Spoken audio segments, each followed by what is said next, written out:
Mungkin bisa dijelaskan sekilas mengenai kegiatannya, Bang. Ya, acara ini acara konsolidasi dan rencana aksi advokasi nasional. Ini sudah kegiatan yang kedua yang kita lakukan untuk pemenangan dakwah di tahun 2019. Kami ingin menyolidkan semua tim advokasi di seluruh Indonesia.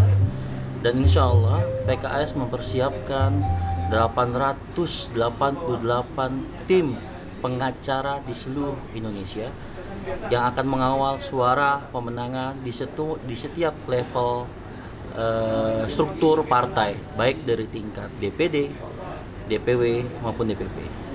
Pesertanya itu dari seluruh Indonesia hari ini, dan puncaknya nanti pada saat kita melakukan pengawalan di Mahkamah Konstitusi apabila kita akan digugat atau kita akan menggugat. Ini kenapa sampai 800 sekian tim advokasi yang diturunkan, Bang? Iya, karena gini posisinya. DPP mempunyai program.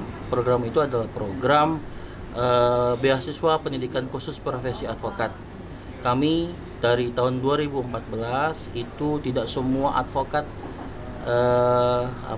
bergerak, dan kami ingin merapikan semua agar pendistribusian pengamanan suara itu bukan hanya di DPP, tapi dari tingkat level terbawah, dari tingkat DPD, DPW, dan DPP. Sehingga semua level tersebut pengamanannya itu bukan hanya dari sisi saksinya saja, tapi dari sisi legalnya, dari sisi hukumnya sudah akan kita backup. Sehingga ketika ada konflik di lapangan, langsung tim advokasi terdekat yang akan menanganinya. Pengawalan ini bukan berarti apakah pesimis dengan demokrasi yang nanti akan berjalan, akan seru seperti apa, Bang? Bukan pesimis, tetapi ketika ada melakukan proses demokrasi di semua level, baik di tahun 2004, 2009, 2014, itu ada kecurangan-kecurangan yang dilakukan oleh pihak-pihak lawan. Ada kecurangan-kecurangan yang harus kita antisipasi, dan itu terjadi di level terendah, tingkat TPS. Apabila tim advokasi tersebut koordinasi terlalu jauh sampai dengan tingkat DPP, maka akan ada jeda dan waktu yang panjang. Maka dari itu kita mendistribusikan kewenangan kepada tim advokasi di tingkat DPD agar segera meluncur ke bawah, mengantisipasi jangan sampai ada kecurangan-kecurangan terjadi di level-level terendah. Berarti pengawalan ini sama dengan mengawal demokrasi yang sehat untuk ke depan gitu, Bang? Iya, pemilu itu ada luber ya, langsung, umum, bebas, dan rahasia. Jangan sampai terjadi terulang. Kita bisa ngeliat kemarin ketika DPT ganda itu terjadi. Kita bisa ngelihat begitu banyak kecurangan-kecurangan yang terjadi pada saat pemilu ini. Kita tidak ingin terulang.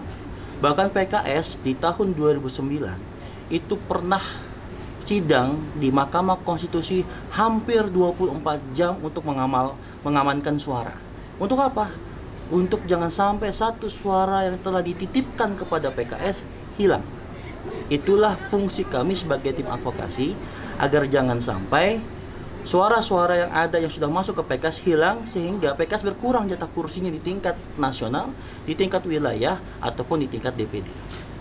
80 hari tersisa, seberapa persen, Pak, Bang, persiapan dari tim advokasi? Persiapan tim advokasi hari ini kita lakukan, dan kami yakin bahwa pengawalan ini sampai hari H. Bahkan ketika semua sudah selesai, tim kampanye selesai dan sebagainya, tim advokasi tidak selesai sampai dengan di bulan Juli ataupun Agustus. Kenapa? Karena dia mengawal sampai dengan putusan di Mahkamah Konstitusi.